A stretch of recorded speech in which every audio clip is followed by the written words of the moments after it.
create wealth are the engineers, designers, artisans, craftspeople, and laborers who take low-value items and, through skill, craft, ingenuity, and intellect, transform them into high-value products. At the most extreme, people take sand, extract the silica, and turn it into graphics processing units and central processing units. They turn the literal dirt under your feet into amazing works of high technology. Did the CEO do that? No. Did they run the fabrication facilities, design them, or operate them? Did they design the chips?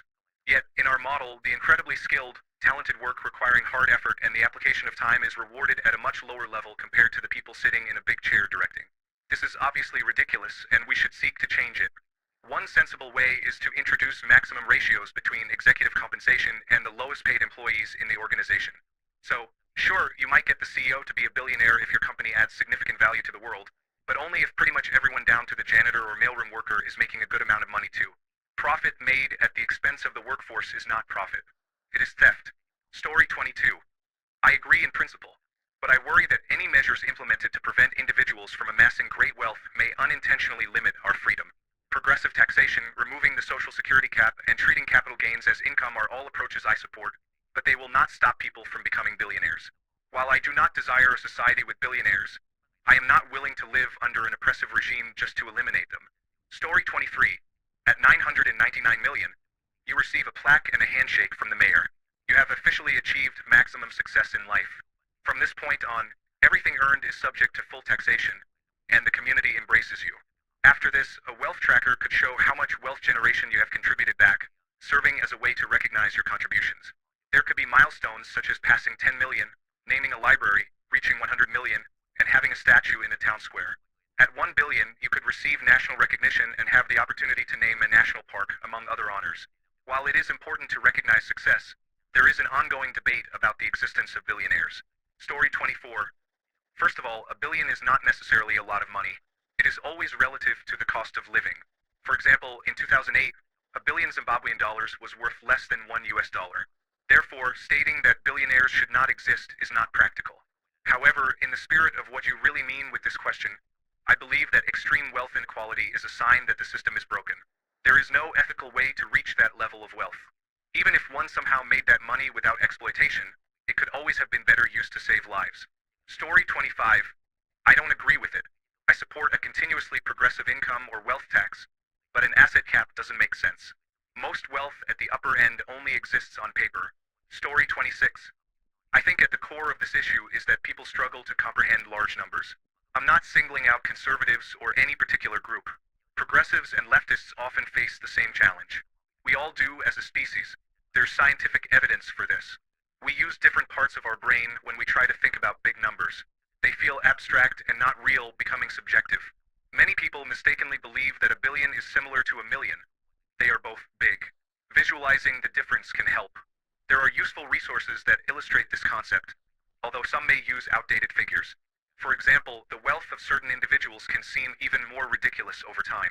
Most people, except for the most callous and capitalistic, would agree that this situation is not aligned with the principles of democracy.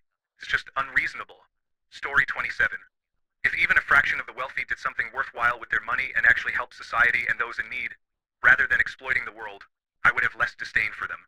However, seeing that they don't engage in these activities and won't even pay their taxes, I don't believe they should exist.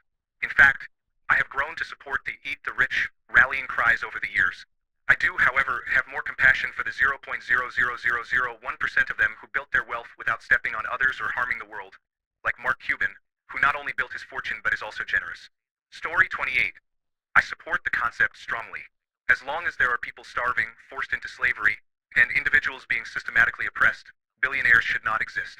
If we were to create a world where we overcame hunger and achieved peace, then perhaps billionaires could exist at that point, but we are far from that reality. For now, we should reject the idea of billionaires.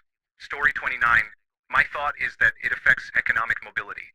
I believe that money is better used to create educational opportunities for the underprivileged or to establish socialized healthcare, so people do not go bankrupt due to issues outside of their control. Story 30. I believe people can discuss any topic they choose without it impacting real life. Billionaires exist and will continue to exist. We can be upset about that if we wish, but being upset does not change the situation. Story 31. The problem with this argument is that most modern billionaires gained their wealth by starting companies with a majority share that then exploded in value. If a billionaire has a majority share worth more than $1 billion in a company, what are we supposed to do with those shares?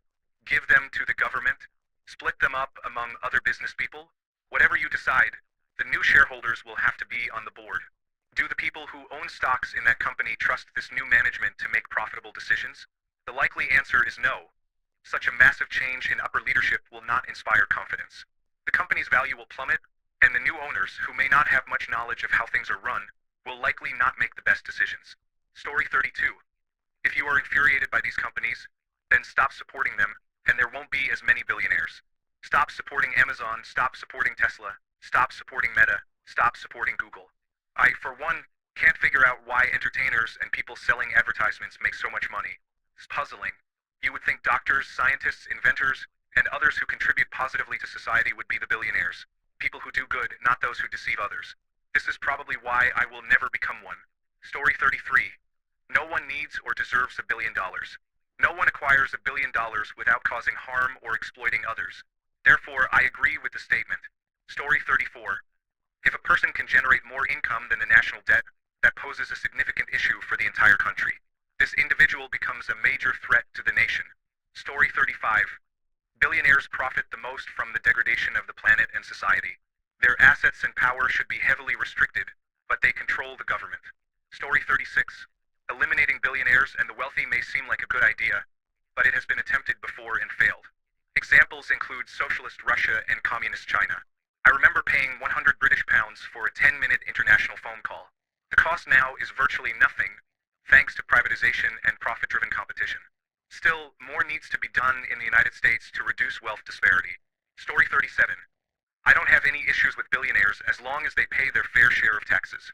However, when the world's richest person pays minimal taxes and receives government subsidies, while Americans struggle to afford basic necessities like insulin, it becomes a significant problem. Story 38. I agree with it. Nobody deserves $1 billion. That's not your work's reward. That's just luck, and luck shouldn't be based on someone else's misfortune.